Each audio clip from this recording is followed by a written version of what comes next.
Good afternoon, distinguished presidents, guests, and delegates. I was so delighted to be invited to give this keynote address at the 19th meeting of the Asian University Presidents Forum, but I was even more delighted to find out the topic is Universities of the Future. Perfect. I love imagining the future. When I first started writing a futuristic thriller novel, Faceless, in 2010, I imagined what wearable technology combined with social media would be like in the future. And only 4 years later, Google came out with glasses, and I watched some of what I'd written come true. It was kind of a weird experience to see my science fiction becoming science fact. Now, I'm certainly not claiming to have any crystal ball or special powers to see the future. I'd just like to imagine together today. Let's apply the same thinking that went into writing a science fiction novel, which is to synthesize current trends in the news and project them into the story of a possible future about universities. My hope is that this will be inspiring and maybe even a little challenging. So let's imagine for a moment that we zoom forward into the near future. Which universities are thriving? I think it depends on what the future needs and whether your university is meeting those needs or not. The main three groups that have needs are communities, employers, and of course, the students themselves. So, what do they all need? Well, I think they need something each a little different. I believe what communities need is multiple contributions from the universities. Let me tell you a story. In March 2017, the city of Boston in the US sent out a cry for help. They had a big, complex problem and no one knew how to solve it. They were running 650 school buses just like these, but they were becoming more and more expensive every year and less efficient, and the city was losing millions of dollars and costs kept going up. So they made all the data publicly available and they kicked off a competition. They called it the Transportation Challenge. If anyone could give a plan for transportation, even the starting times for the school, that solved their problems and saved them money, then private donors would give $15,000 to the winner. So who won? These guys. Two PhD students and their advisor from a little university down the street called MIT. Their custom built software did in only 30 minutes what it used to take weeks of manual labor to do, arranging the bus routes and the start times. And did it save the city money? The projected savings was $3 to $5 million every year. Wow. Now, I believe this is an example of what universities should be doing. They are big pools of smart and motivated people, but rather than focusing all their attention on classrooms and energy on research inside the school, they should be seeking out ways to make contributions in the real world. Ways that private industries and governments can't. Universities should use the students' learning and research opportunities to solve real world problems and connect with their communities. What if every city and even private citizens all over the world could post hundreds of competitions like the bus challenge, and hundreds of university students would compete to see who could solve it? They don't all have to be super tough like that computer science PhD problem. They could be smaller. And the prizes don't have to be $15,000. They could just be passing grades from professors. We can't all be Oxford University producing COVID-19 vaccines. But let me ask you some questions. Is your community thankful for your university? What would they miss if it suddenly closed? My father teaches high school music in a university town in America. And his students have to do concert reviews for him. And he said 50% of their reviews come from university students' shows. The high school students would really miss the university because it's connecting with the community in a special way. Now, I'm sure your universities are also connecting with the community, but I believe the universities of the future will be competing to see who can make the most meaningful connections and contributions rather than just focusing on granting degrees and doing academic research. But what about the employers? They still want to hire graduates with degrees, right? Well, that's beginning to change too. For example, in 2016, Penguin Random House, the largest publisher in the US, announced that college degrees will no longer be necessary for employment there. Their HR director told The Guardian there is no clear correlation between having a degree and success. He said, simply, if you're talented and you have potential, we want to hear from you, whether you have a degree or not. Then, in 2017, IBM released information that 15% of their US hires don't have college degrees anymore. 2 years later, Apple said 50% of their US hires don't have a degree. The CEO said, there's a mismatch between the skills that are coming out of colleges and what we believe we need in the future, and many other businesses do too. And then the big one, just 5 months ago in July, Google announced they have their own super cheap, super specific skill training certificates that they will consider equivalent to a 4-year degree. Now, you might be thinking, yeah, ever since Bill Gates dropped out of Harvard, these high-tech companies love the idea of not having a college degree. But actually, the list is ever growing. Many industries, including accounting, hospitality, food and beverage, hardware, they're dropping their degree requirements. And not just for any old job either, for high-level and management jobs. Just have a look at some of these companies. These are some of the most major companies in the world. So what do we in the university system do about this trend? Do we ignore it? I don't recommend that. I believe the solution is to improve the details and the transparency of the college degrees. In short, to focus on microskills. Now, what is a microskill?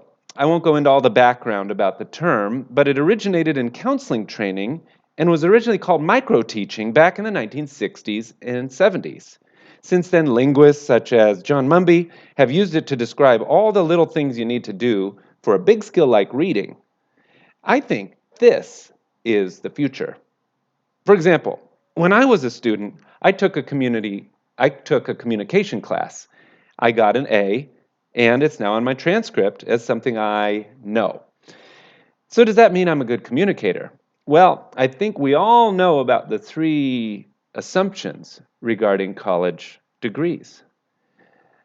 First of all, there's an assumption that a degree implies that I have some skills in that area.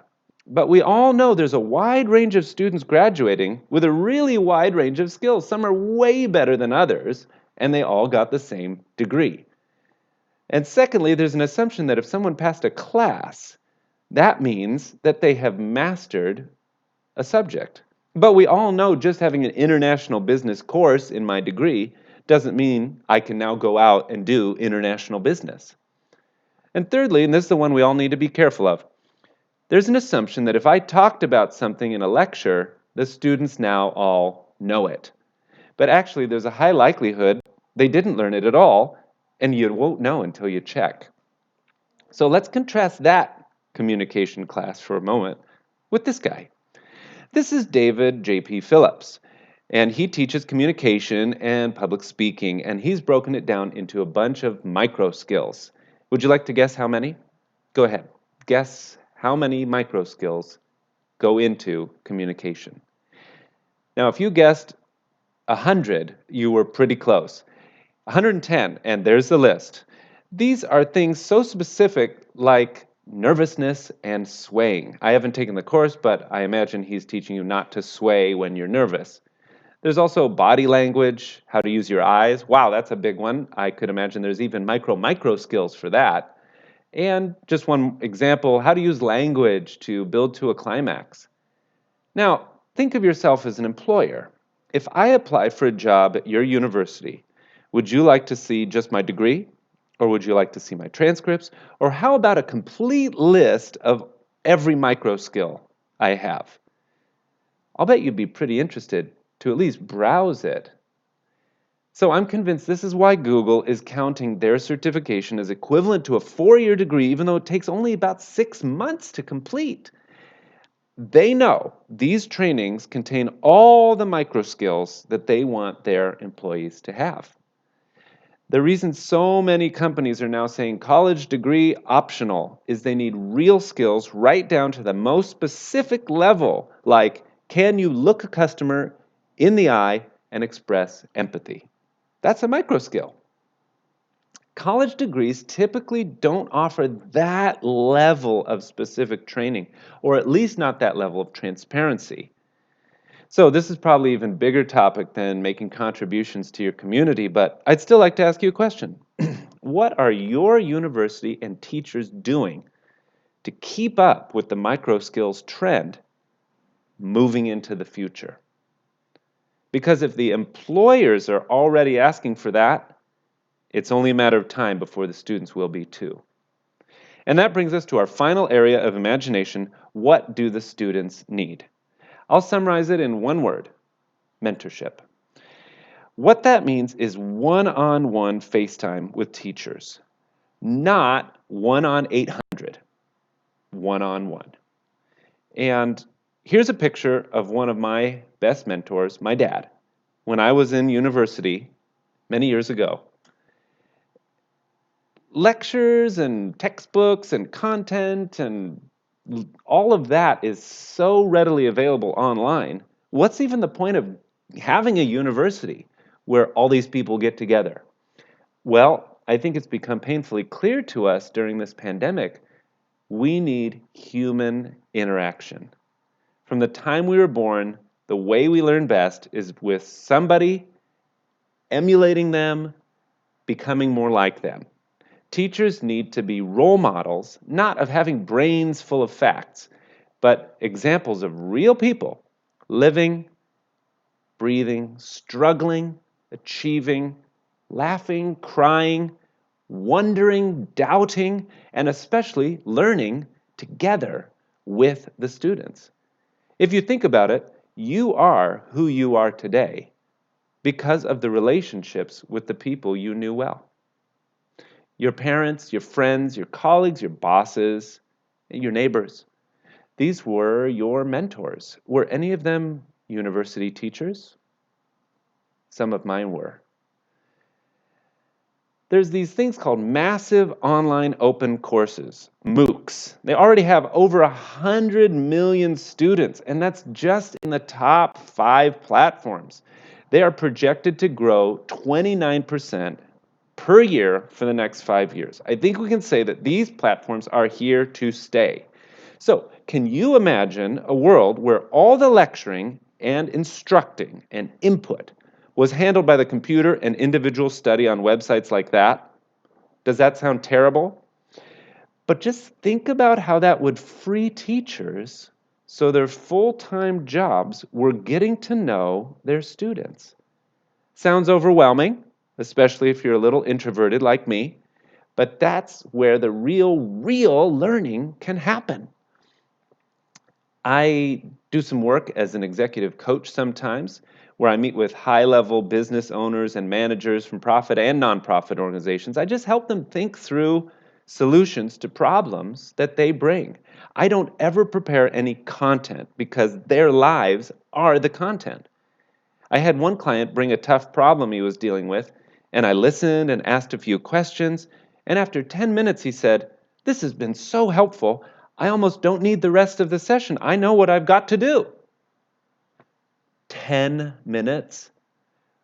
How would you feel if you didn't have to prepare lesson plans, but students asked you what they most needed help with? How would your university change if teachers were only focused on what each student needs and the next step for that one person? It would be really different, wouldn't it? How would you feel if they left saying, "This has been exactly what I needed. Thanks. I'll see you next time, and I already know which micro skills I want help with next"? That's what real interaction with real humans can do. It's what James Downton and James Byrne called transformational leadership. In other words, let's stop thinking of our universities as transactional places where I give you a lecture, you give me a correct answer on a test, and then I give you a degree. And let's start thinking of those places where people are transformed. So let me ask you one more question. How can your university show mentorship as a KPI? Because that's really what I'm proposing today. In light of this imagined future of universities, what we need are some new KPIs. Let's measure our success based on how massive our multiple contributions to our communities can be, how specific our training of microskills are, and how deep and transformative the mentorship is that we provide our students. If you really think about it, that's what education used to be: apprentices and masters. If you wanted to be a carpenter, you found a carpenter and lived with him for several years. If you wanted to be a sailor, you got on a ship and you lived and worked with sailors. So, in that sense, the future of universities is kind of in the past, where human relationships and real skills were all we had. Let's work to get back to that together, shall we? If you're as excited about all this as I am, feel free to get in touch. Here's my email on LinkedIn. And if you'd just like to say hi, please drop me a line. And if you'd like this PowerPoint presentation with all the cited references, I'd also be happy to share it. Thank you.